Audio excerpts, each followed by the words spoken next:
ഓണപ്പടങ്ങൾ തീപാറും. 2026 ഓണപ്പടങ്ങൾ തീപാറാനുള്ള chance വളരെ കൂടുതലാണ്. കാരണം നമുക്ക് കേരളത്തിൽ കുറച്ച് അവധിക്കാലങ്ങൾ ഗംഭീരമായിട്ട് ചാൻസ് ഉണ്ട്. ഒന്ന് ഏപ്രിൽ മെയ് വിഷു ആ അവധിക്കാലം, സ്കൂൾ വെക്കേഷൻ കാലം നല്ല പടങ്ങളാണെങ്കിൽ ഗംഭീരമായിട്ട് കൊടുക്കും. വാഴ 2 ഒക്കെ ഗംഭീരമായിട്ട് കളക്ട് ചെയ്തു. അതുപോലെ തന്നെ ഓണം, പൂജ, ക്രിസ്മസ് ഈ സീസണുകളെല്ലാം നല്ല സിനിമകളാണെങ്കിൽ ഗംഭീരമായിട്ട് കളക്ഷൻ കിട്ടും. ഈ വട്ടത്തെ ഓണത്തിന്റെ പ്രത്യേകത സൂപ്പർ മെഗാ താരങ്ങൾ ആരും നായകന്മാരായിട്ടുള്ള സിനിമയില്ല. അതായത് മമ്മൂട്ടി, മോഹൻലാൽ നായകന്മാരായിട്ടുള്ള സിനിമയൊന്നും ഓണത്തിലില്ല. പക്ഷേ ദുൽഖറിന്റെയും അതുപോലെ തന്നെ നിവിൻ പോളിയുടെയും പൃഥ്വിരാജിന്റെയും സിനിമ ഉണ്ടെന്നുള്ളതാണ്. അത് നേർക്ക് നേർ മുട്ടുന്ന ഗംഭീര സിനിമകളാണ് ഇതെല്ലാം. ഇതിന്റെ ഡയറക്ടേഴ്സ് എല്ലാം സൂപ്പർ ഡയറക്ടേഴ്സ് ആണ്.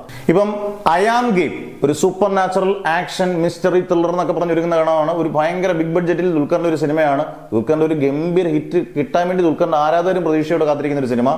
ഇത് നഹാസ് ആണ്. RDXന്റെ സൂപ്പർ മെഗാ ഹിറ്റ് ആക്കിയ RDXന്റെ സമയം നഹാസ് ആണ്. നഹാസിന്റെ രണ്ടാമത്തെ പടമാണ് ഐ ആം ഗെയിം. ജെയ്ക്സ് ബിജോയാണ് ഇതിന്റെ ബാക്ക്ഗ്രൗണ്ട് സ്കോർ. എല്ലാം കൊണ്ടും താരനിരയും അതിന്റെ ഷൂട്ടിംഗ് ഡേയ്സും എല്ലാം കൊണ്ടും താരനിമിടവും നല്ല പൈസയായ ഒരു സിനിമയാണ്. ഇതും ഓണത്തിന് റിലീസാണ്. ഖലീഫ പൃഥ്വിരാജിന്റെ ഏറ്റവും അമ്പൻ പൈസ മുടക്കി വരുന്ന സിനിമ. ഖലീഫയിൽ എക്സ്റ്റൻഡ് ക്യാമിയ റോള് അല്ലെങ്കിൽ നല്ലൊരു ഗംഭീര റോള് ചെയ്യുന്നുണ്ട് മോഹൻലാലും. അതിനകത്ത് സംവിധായകൻ വൈശാഖാണ്. വൈശാഖൻ ഒരു സൂപ്പർ ഡയറക്ടറാണ്. 90% സൂപ്പർ ആക്ഷൻ പടങ്ങൾ എടുക്കാൻ നല്ല അടിപൊളിയാണ്. ഇപ്പം പുലിമുരുകനാണെങ്കിലും ഈ പറഞ്ഞ പോലെ പോക്കിരി രാജയാണെങ്കിലും ഒക്കെ നല്ല ഗംഭീരമായിട്ട് എടുത്തിട്ടുണ്ട് ആക്ഷൻ സീക്വൻസുകളൊക്കെ. അന്നേരം വൈശാഖിന്റെ പടമാണ്. വൈശാഖ് പൃഥ്വിരാജ് ഒന്നിക്കുമ്പോൾ ചിലപ്പം തീ പാറുന്ന ആക്ഷൻ സീക്വൻസുകൾ കൊണ്ട് സമ്പന്നമാകാനുള്ള സിനിമയാണ്. പിന്നീട് ഗിരീഷ് ഷേഡി, നമുക്കറിയാം ചെറുപ്പക്കാർ പിള്ളേരെയൊക്കെ വെച്ച് കിഡിലൻ സൂപ്പർ ഹിറ്റുകൾ ഒരുക്കിയിരിക്കുന്ന കക്ഷിയനാണ് ഗിരീഷ് ഷേഡി. ആദ്യമായിട്ട് നിവിൻ പോളിയായിട്ട് ഒന്നിക്കുന്നു. മമിത ബൈജു ആണ് നായിക. ബദ്രഹേം കുടുംബ യൂണിറ്റ് എന്നുള്ളതാണ് ഇതിന്റെ സിനിമയുടെ പേര്.